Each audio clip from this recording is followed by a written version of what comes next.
নমস্কার, স্থানীয় সংবাদের ফেসবুক পেজ ও ফেসবুক লাইভে আপনাদেরকে স্বাগত জানাই। এই মুহূর্তে আমি সন্তুবের একেবারে উপস্থিত হয়েছে দাসপুর 1 ব্লকের রাজনগর যে হাইটপাড়া রয়েছে, সেই হাইটপাড়ায় একেবারে দেখতে পাচ্ছেন সরাসরি এখানে একটি ঘোগ লক্ষ্য করা গেছে এবং ঘোগের কিন্তু যথেষ্ট বড় ঘোগ লক্ষ্য করা গেছে। ইতিমধ্যে কিন্তু এখানে স্থানীয়রা তারা কিন্তু মাটি কেটে সেই ঘোগ বন্ধ করার একটা চেষ্টা চালাচ্ছে। সেই সরাসরি সেই ঘোগ দেখাচ্ছে, দেখতে পাচ্ছেন একেবারে যে বাঁধের কাঁসাই যে নদী, সেই নদীর যে বাঁধ, সেই বাঁধ একেবারে এইভাবে এতটা বড় একটা ঘোগ দেখা গেছে। স্থানীয়রা কিন্তু আপ্রাণ চেষ্টা চালাচ্ছেন। বেশ কিছু জন এখানে কিন্তু কাজ করতে করতে ঘোগে দুজন একেবারে ঢুকে যায়। এই মুহূর্তে কি পরিস্থিতি দাদা? একদম বড় ধস এখানে, মানে পুরো দুটো হেভি মেশিনে জল পুরো ধসে গেছে। দেখাও এখানটা ভালো করে পুরো কোন জায়গায় একটু বলুন। এটা যদুপুর রাজনগর একদম সীমানা বর্ডার। আচ্ছা, যদুপুর রাজনগর একবার মানে সীমানা। কখন থেকে ঘোগ লক্ষ্য করা গেছে? ঘোগ হচ্ছে 5টার পর থেকে লক্ষ্য করা গেছে। তাই এসে প্রথমে আমরা দেখে গেছিলাম, কিন্তু তখন এই ধারটা দেখিনি, তো নদীর মুখটা দেখিনি। আমরা পিছন দিকটা দেখে আমরা একটা ফোন করেছি অফিসে, কিন্তু অফিসে সুহাইবাবু কিংবা কেউ তো কাল পর্যন্ত আসেনি, আমাদের সঙ্গে যোগাযোগ হয়নি। পরশু দিন রাত্রিবেলায় জানিয়েছেন? হ্যাঁ, সেই সবকে খোকা ফোন করেছিল, বলছি আমরা যাচ্ছি বলে ওনারা দায় থাকছেন। গতকাল আসেননি কেউ। আমার নাম রামকমল মাইতি, বাড়ি এখানে, বাড়ি যদুপুর। একেবারে যদুপুরের রাজনগর যে দাসপুর এক ব্লকের যে যদুপুর রয়েছে, সেই যদুপুরে দেখতে পাচ্ছেন যে ঘোগের যে কত বিশাল বড় একটি ঘোগ লক্ষ্য করা গেছে। আর সেই ঘোগে কিন্তু তড়িঘড়ি এখানে স্থানীয়রা গ্রামবাসীরা কিন্তু হাতে হাত লাগিয়ে কিন্তু সেই ঘোগ বন্ধ করার একটি চেষ্টা চালাচ্ছে। আর আমি অপর পিঠে দেখানোর চেষ্টা করব যে এই ঘোগ দিয়ে কিভাবে জল বেরোচ্ছে, বা দেখতে পাচ্ছেন এখানে খুব তড়িঘড়ি কিন্তু মাটি কাটা হচ্ছে। মাটির একটা অংশের সেই মাটিকে কেটে কিন্তু এখানে ঘোগ বন্ধ করার চেষ্টা চালাচ্ছেন দ্রুত। একসঙ্গে গ্রামবাসীরা কিন্তু সকলে একে অপরে কিন্তু হাত লাগিয়ে এই কাজ করছে। প্রশাসনের কাউকে খবর দেওয়া হলো, কেউ আসেনি, সেই অভিযোগ করছেন। সেটাও কিন্তু আমরা শোনালাম আপনাদের কাছে। অপরদিকে যেদিকে কিন্তু ঘোগের জল বেরোচ্ছে, সেই জায়গাটি আমি দেখানোর চেষ্টা করব যে কি পরিমাণ জল বেরোচ্ছে। রাজনগর ও যদুপুরের যে যদুপুরের অংশে কিন্তু এই ধরনের ঘটনা। জলটা কমলো না? হ্যাঁ, ইতিমধ্যে কিন্তু সেই পাশে অপরদিকে যে নদীর যে বাঁধ, নদীর দিকে কিন্তু যে ঘোগদের দেখা গিয়েছিল, সেই ঘোগ বন্ধ করার সাথে সাথে কিন্তু এখানে জল অনেকটাই কমতে শুরু করেছে।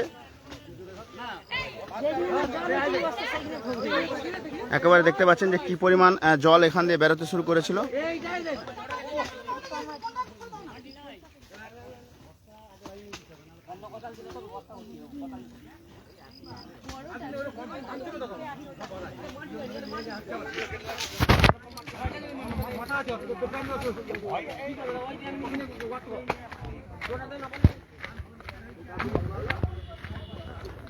রাজনগর হাইট পাড়ায় এই ঘটনা লক্ষ্য করা গেছে।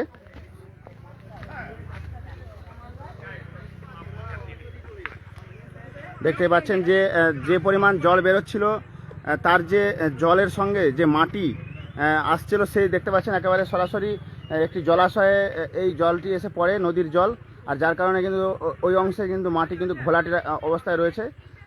ইতিমধ্যে কিন্তু তড়িঘড়ি কিন্তু তৎপরতার সঙ্গে এই মাটি কেটে বস্তায় ভরে কিন্তু সেই যেখানে ফাটলের অংশ ছিল, সেই অংশে কিন্তু মাটি দেওয়া শুরু করতেই এই ঘোগ ইতিমধ্যে কিন্তু বন্ধ হয়েছে, জল বেরোনো।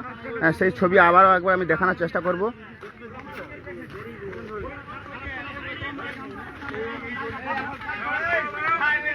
এই ঘটনার খবর পাওয়ার সাথে সাথে কিন্তু প্রচুর গ্রামবাসী মানুষ কিন্তু এসে উপস্থিত হয়।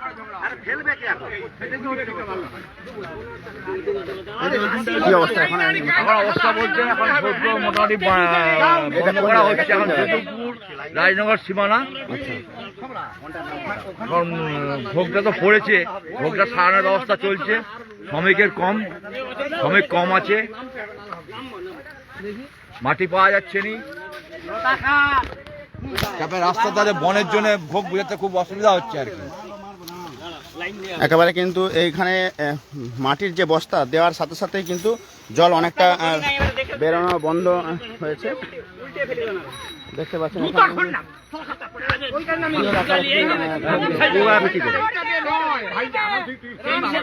পায়খানা থাকো পারলে এটা দিন আনতে পারবি পড়ে গেল তখন কি হবে ওরেই তো সাবধানে কাজ করবি। দেখতে পাচ্ছেন একেবারে এইভাবে কিন্তু মাটি ধস নামে। এই যে ওই বন এলাকায় কাজ আগে এইভাবে ধস নামার সাথে সাথে একেবারে দেখতে পাচ্ছেন যে কি পরিস্থিতি, একেবারে গ্রাউন্ড জিরো থেকে সরাসরি দেখাচ্ছি। বাপার কাছে একটা কাঠ ভাই ওই একেবারে দেখতে পাচ্ছেন বস্তাটা ঠিক করে না যে রাস্তা, যে কাঁসাই নদীর যে বাঁধ, এই সেই ওখানে বাঁধের যে রাস্তা, একেবারে এইভাবে কিন্তু জল ফুল করে বেরোচ্ছিল।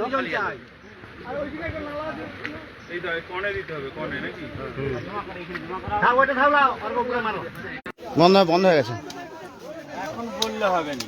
একেবারে সাথে সাথে কিন্তু বাঁধের দাসপুর না ওই দড়ি আসছে ওই পাঁচটা নিয়ে তুই দিকে হবে নি চপড়া সমস্ত দিয়েছে তোর চপড়া গুলো জানাবে। আবারও এই মুহূর্তে যারা যারা লাইভ দেখছেন তাদেরকে আরেকবার জানাই, দাসপুর 1 ব্লকের যে রাজনগরে যে হাইটপাড়া রয়েছে, সেই হাইটপাড়ার কাছে কিন্তু একটি কাঁসাই নদীর যে বাঁধ, সেই বাঁধে কিন্তু ঘোগ লক্ষ্য করা যায়। ঘোগটি কিন্তু যথেষ্ট আকার বড় ছিল। খবর পাওয়ার সাথে সাথে কিন্তু গ্রামের মানুষ দ্রুত হচ্ছে হাজির হয়ে কিন্তু একটা বাঁধের একটা অংশের মাটিকে কেটে কিন্তু বস্তায় ভরে সাথে সাথে দেওয়ার সাথে সাথে কিন্তু যে ঘোগ দিয়ে যে জল দ্রুত বেড়াচ্ছিল, সেই জল কিন্তু ইতিমধ্যে বন্ধ হয়েছে। একেবারে গ্রামবাসীদের তৎপরতায় ঘোগ বন্ধ করা গেল।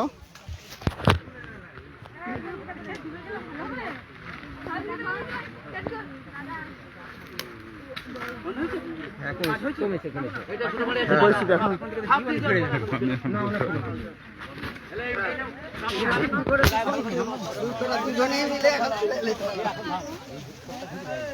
ওইটা বস্তাটা উপর পর্যন্ত তুলতে হবে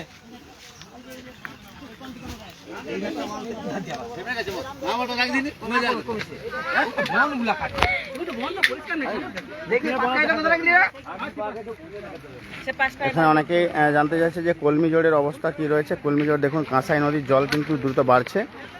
কারণ আমি পাঁচটার সময় এসে দেখেছিলাম 38 যে ওখানে যে পয়েন্ট রয়েছে কলমি জোড়ের, সে পয়েন্টে কিন্তু 38 পয়েন্টে ছিল জলস্তর, আর সেই তার সাথে সাথে কিন্তু 38-এর নিচে ছিল। আমি প্রায় 6টার সময় যখন পরিমাপ করে দেখলাম তখন কিন্তু একেবারে 38 ক্রস করেছে। এবং এই মুহূর্তে কিন্তু কাঁসাই নদীর যে জলস্তর, সেই জলস্তর বাড়তে শুরু করেছে এবং বাঁধের অবস্থা খুব একটা ভালো নয়। আর এখানে কিন্তু ইতিমধ্যে রাজনগরের যে হাইটপাড়া রয়েছে, সেই হাইটপাড়ায় হঠাৎই এখানে সাধারণ মানুষের চোখে আসে, গ্রামবাসীদের চোখে আসে একটি ঘোগ লক্ষ্য করা যায়। আর ঘোগ লক্ষ্যের সাথে সাথে কিন্তু গ্রামের বেশ কিছু মানুষের যে খবর যাওয়ার সাথে সাথে একেবারে কোদাল এবং বস্তা নিয়ে এইভাবে মাটি ভরাট করে কিন্তু ওই ঘোগ মেরামতির কাজ চলছে। ইতিমধ্যে কিন্তু যে বৃহৎ আকার যে ঘোগ লক্ষ্য করা গিয়েছিল, সেই ঘোগ দিয়ে জল বেরোচ্ছিল। সেই ঘোগের উপর মাটির বস্তা দেওয়ার সাথে সাথে কিন্তু ঘোগ দিয়ে যে জল বেরানো বন্ধ হয়েছে। যা দরকার আছে কি পরিস্থিতি এখন দাদা? জলটা কমেছে কিন্তু বেরাচ্ছে, হ্যাঁ, জলটা কমছে বেরাচ্ছে। বস্তাটা দিও বন্ধ হোক। এটা কোন জায়গায় একটু যদি? এইটা রায়নগর মৌজা পড়ছে। রাজনগরের যদুপুর? হ্যাঁ, রায়নগর যদুপুর দুটাই আছে, মিশামিশি আছে। এখানে কি জল বেরোচ্ছিল? হ্যাঁ জল বেরাচ্ছে। আমরা সকালে এবার হাঁটতে এসেছি, আমি আর একটা কাকিমা ছিল, আর আগলে সাইকেলে পঞ্চায়েত ছিল। পঞ্চায়েতকে বলো জলটা কেন ঘোলা হয়েছে, পঞ্চায়েত বলে হ্যাঁ জলটা তো ঘোলা হয়েছে। বলে সেখানকে গেলাম, পঞ্চায়েত নিয়ে গেলো, বলে চলো সেখানটা দেখবে, চলো দেখতে গেলাম, সেখানেও বেড়াচ্ছে আগলিয়ে। তারপরে আবার ঘুরে এসে পঞ্চায়েতকে ডাকলাম, বলে তুমি নেমে দেখো না। বলে আমি নিচে নেমে দেখলাম, আমি আর কাকিমা ছিল, দুজন নেমে দেখলাম হ্যাঁ সত্যি বেড়াচ্ছে। পঞ্চায়েতকে বাঁধে বললাম, না বলে আমি তখন বেরাসটা আমার হাতে ছিল। আমি বলে তুমি বস্তা নিয়ে এসো, আমি গামছাটা নিয়ে এসি, বেড়া আমার মুখ দিয়ে। প্রশাসনের কেউ এসেছে? সেচ দপ্তরে না, কেউ না, না, আসেনি? না। খবর দিয়েছেন আপনাদেরকে? এখন পঞ্চায়েত ছিল, রায়নগর মৌজার পঞ্চায়েত, এই গ্রামের পঞ্চায়েত। আচ্ছা। সে ছিল, সে বললো আমি বস্তা নিয়ে এসি।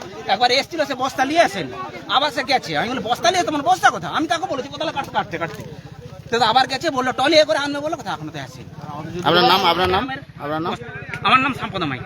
এখানে বাড়ি? হ্যাঁ, আমার এখানে স্থানীয়। একেবারে গুটি কয়েক জন কিন্তু এই ঘটনা চোখে পড়ার সাথে সাথেই গ্রামের সমস্ত মানুষের কাছে খবর যায়।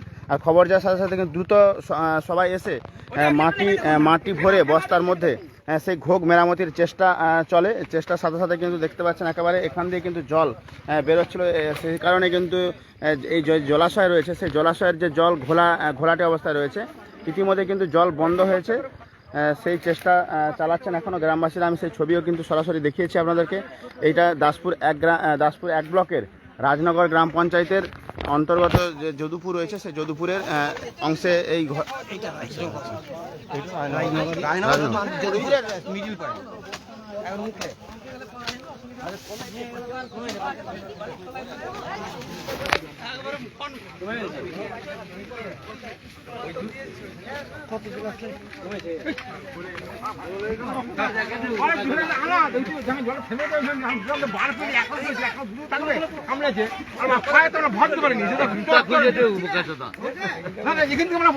এইটা যে গোলে সে বাইরে বার করে দিলে বুঝতে পারছি এখন এই মুহূর্তে পরিস্থিতি পরিস্থিতি কিছুটা কন্ট্রোলে এসছে। যাই হোক, আর এই যে বস্তা দিয়ে মাটি দিয়ে ওইটা লাইন করা হচ্ছে, লাইন করে ওইটা খেতে পারলে খানিকটা ইয়ে হয়ে যাবে। তো পরে একে না ঠিক করলে একে এখানে পরের বারে আবার ইয়ে হয়ে যাবে। এটাকে সরকারি এইভাবে যদি ফিনিশিং করে এটাকে ঠিক করা হয় তবে এখানে জল তো বাড়ছে জল বাড়ছে। এখন কোথায় স্থগিত হয়ে রয়েছে একটু, তার ফলে যাই হোক এখন কন্ট্রোলে আনা হয়েছে আপাতত। একেবারে সরাসরি দেখাচ্ছিলাম আমি রাজনগর